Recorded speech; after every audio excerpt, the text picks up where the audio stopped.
Here's the man police say stole boat motors from UNC's rowing team in the dead of night, how he was able to take them, and the bizarre thing he did next. Then, peak leaf season is almost here. Is it the right time to visit Western North Carolina? Turns out the answer is complicated. We speak to the president of Boone's Chamber of Commerce. Temperatures are trending up for the first weekend of the state fair. I'll tell you if you need a jacket as you head out and when we come close to 80 degrees. Isn't this surveillance picture something else? UNC police are looking for this man they say is targeting the university rowing team. Thanks for being here on Friday at 7 o'clock. I am Ashley Rowe. Investigators say this man stole at least 4 motors and then hid them in the woods using camouflage. The rowing team coach told WRAL's Chelsea Donovan this has been going on for months. These are the John boats here on University Lake that the suspect stole the motors off of. You can see right here, he unbolted them from the boat.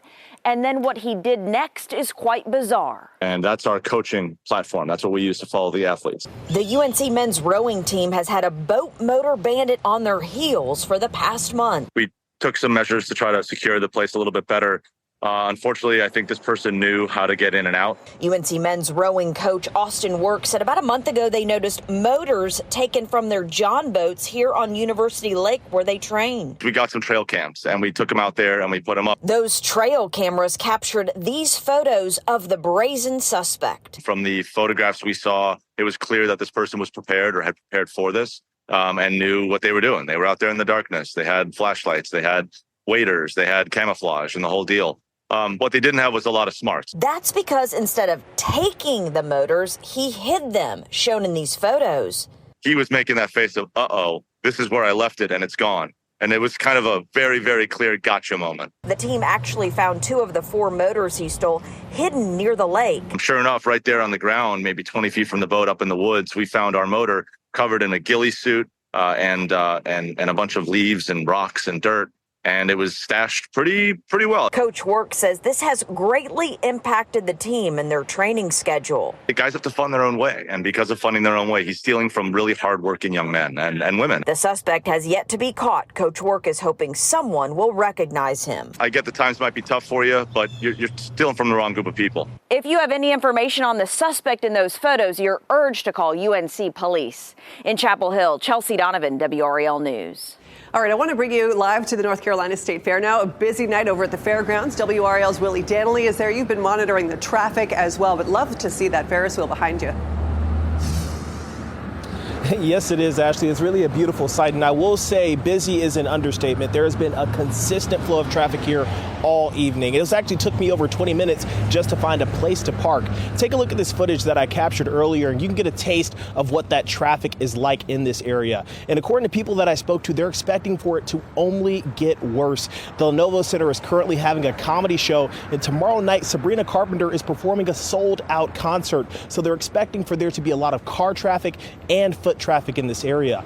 Locals are asking people to consider alternate routes to get where they need to go, and also take into account the time that it's going to take for them to find parking or for those rideshare apps to deliver their rides. Take a listen to this. I spoke to someone who told me it took him over 30 minutes just to find a place to park.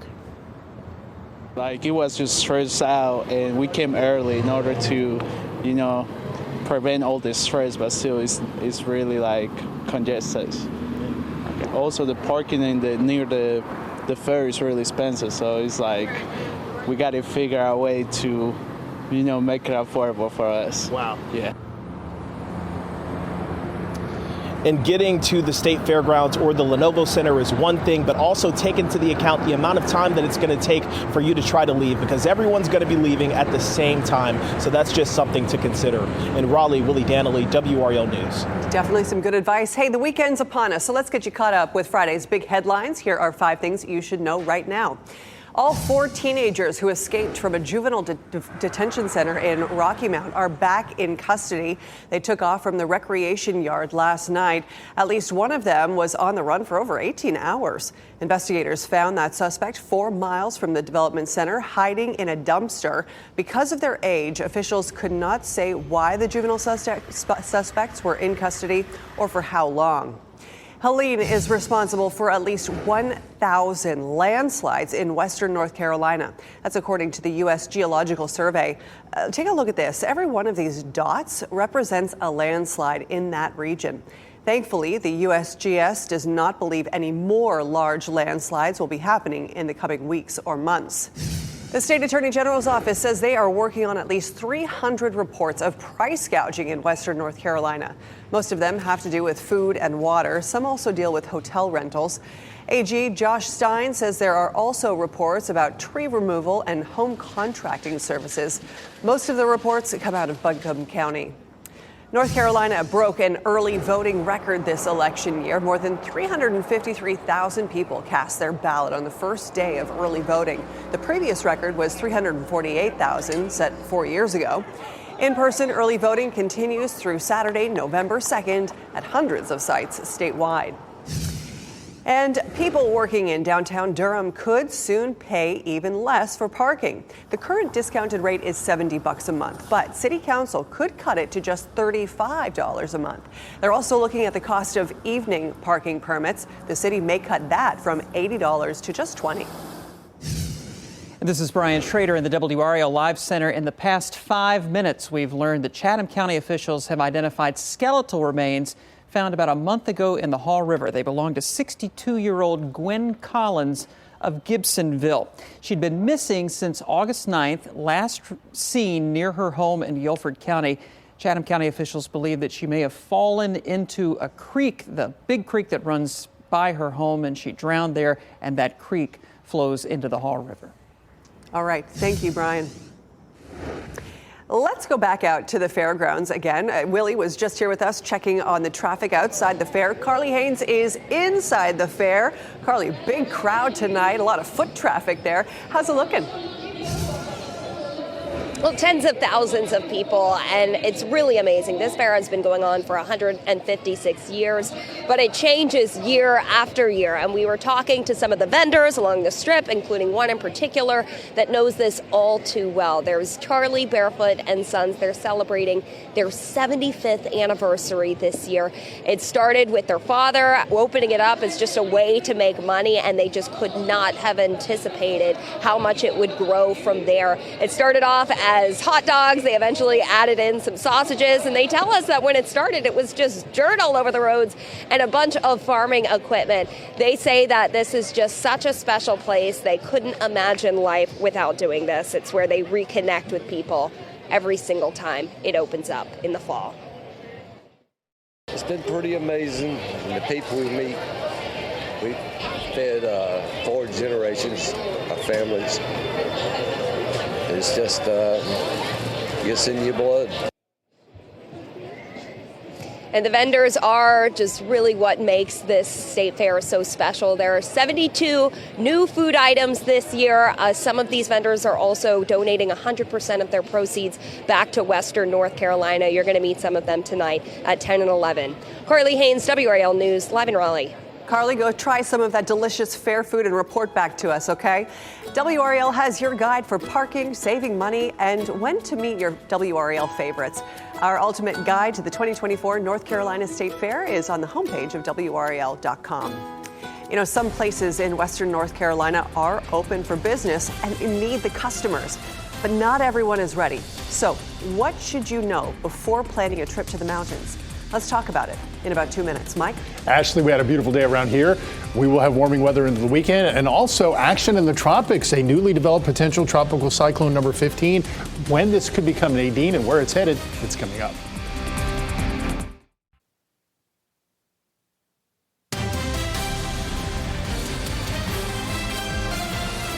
It has been 3 weeks since Hurricane Helene devastated communities in the North Carolina mountains. Some areas could take months, even years, to recover, right? Others could be open for business before we know it. Which places to visit and which places to avoid and when, that's all tricky to navigate. Joining me tonight to help sort this all out is the president of the Boone Chamber of Commerce, David Jackson. Mr. Jackson, thank you so much for being here. Yeah, thank you for having us. Appreciate the opportunity. Let's start with how your town is doing in the weeks since Helene hit. Where do things stand? Boone and Blowing Rock here in Watauga County fared a lot better than others, especially weeks away from this. The city centers here in Watauga County are faring quite well. It's the roads out in the county, the places that are so beautiful at this time of year when people often are up here looking at leaves and seeking that high country beauty. Those are the places that lead to parts of our community that are still very much dealing with devastation. So we've asked here in Watauga County for people to stick to the main thoroughfares, to stick to the city centers. Appalachian State University came back to school this week. That was an important step for us, and those students have been adhering to those same wishes and desires right now. And that's just, as I said a moment ago, the first step toward us finding out what kind of volume we can support here responsibly, while also being mindful of the people that are still very much dealing with loss and will for quite some time. Well, let's talk more about all the other areas. Visit NC has a great interactive map that shows which parts of Western North Carolina are open to visitors. Watauga County is still in the red, suggesting people should not come. Boone is in yellow, meaning people should call ahead. Based on what you were just mentioning, I'm curious, does that sound accurate to you?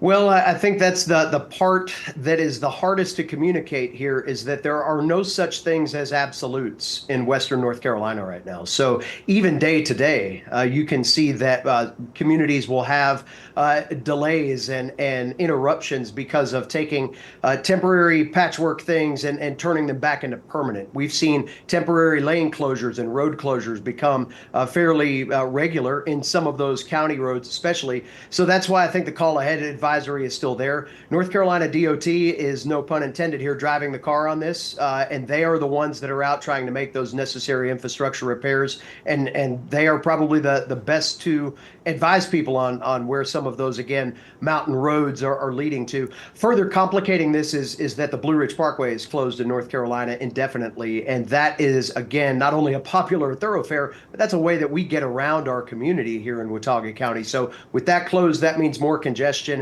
and that means things are just a little bit slower than maybe we'd like it to be, but that's also part of our reality right now. Sure. You mentioned a call ahead advisory. Is that what people should be doing? Can you expand? I think with Boone and Blowing Rock, I think that call ahead could maybe be a step further and say, as long as you stick in the city centers, we can handle that now. We see restaurants open, retail shops open. Our hotel volume is a little bit hit and miss right now because we have so many displaced families, FEMA workers, aid workers that are staying in those places and need to be there. So what we're telling people to do is prioritize the day trips if you can. If you are seeking overnight accommodations, you're going to have to just realize that your favorite hotel might not be available right now. And as time moves on, we are seeing day-to-day improvements. That means the message is going to change. So that's where the call ahead part comes. We may have better answers at the end of one week than we did at the beginning of the previous. Anyone in particular that folks should be calling, or is it more just the restaurant that they want to go and stop at on their way to check out the foliage? Well, people have done a great job of seeking out their favorite local businesses, and we always encourage to do that in Chamber of Commerce land, right? But High Country Host has been a great partner. They're a regional visitor center that many people are familiar with here in Western North Carolina. The Chambers of Commerce have good information on that, the towns and counties. But I would again caution people to temper your expectations. Just as Boone and Blowing Rock might be in a position to have more people in our city centers right now, you're talking about places like Spruce Pine and Marshall and some of Banner Elk, some of those beautiful places in our community that have been rocked by this and are nowhere close to being able to be the community that you remember them to be right now. We need to be respectful of that and understand that people are dealing with devastation that we've never seen here. And that takes time to recover from, both physically and mentally. Yeah, we've seen so many businesses there helping each other out. Stick Boy Bread Company has a rack of baked goods so that they were paid for ahead of time so that people could just get them for free. Anna's Bananas had a relief store going, taking donations. There are so many examples of this. Tell us a little bit about the business community that's really stepping up. Well, I've said for many years, Ashley, that the mountain folk here in Western North Carolina, we take care of our own when times are tough, but it has been the generosity of people off the mountain, from Raleigh, Charlotte, Greensboro, parts all throughout the country, really, that have some special tie to this place. They maybe met a spouse here, went to school here, just grew up vacationing here.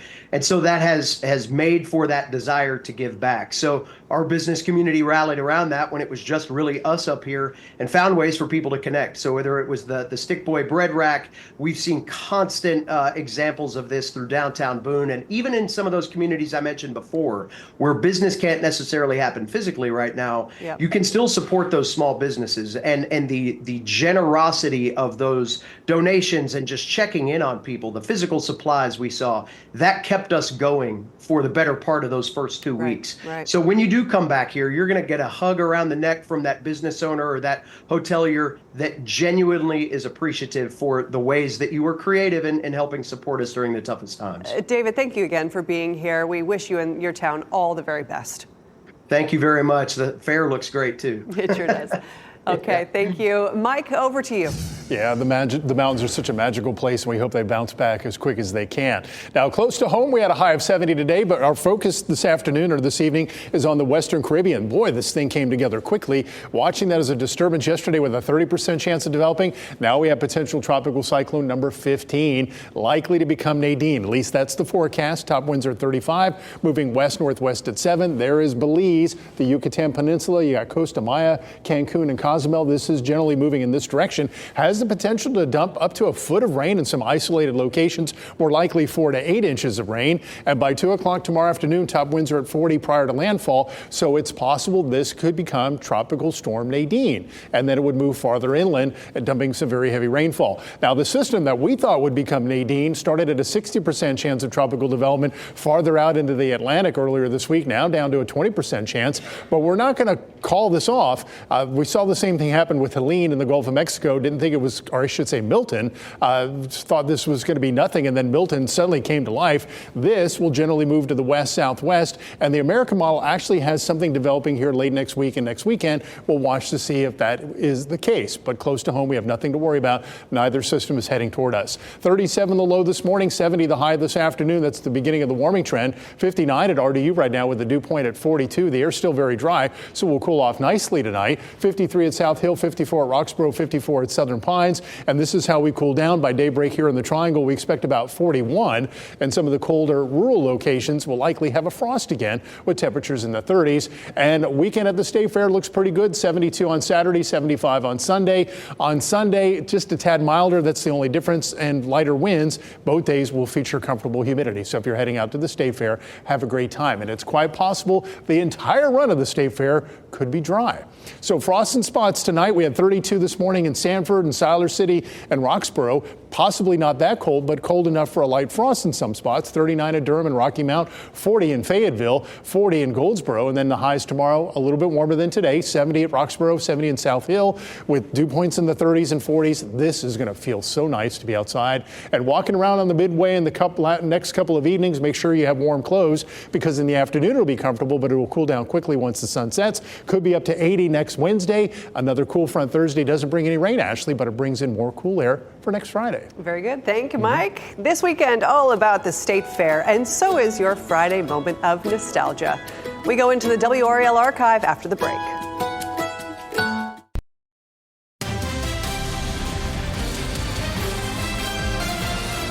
WRAL always goes big for the North Carolina State Fair. We're there every year, and so are you. It's a shared tradition. We went into the WRAL archive to find a classic story of this tradition. Jay Jennings reporting in the air and on the ground. Thanks for making WRAL your choice for local news. Here's your Friday moment of nostalgia.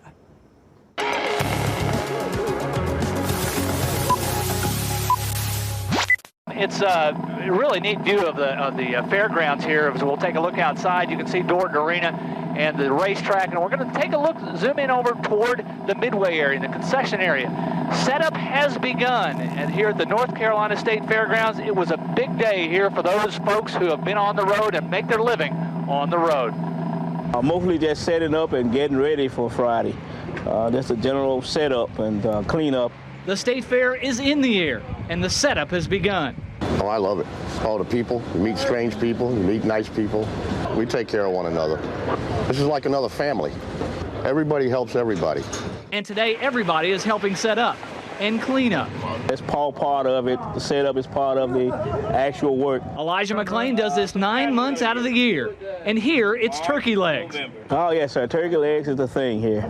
Yeah, everybody loves the giant turkey leg. But it's great, though. It's worth the fun and effort. And now he's putting it up now. Now it goes up. The turkey leg is going up now.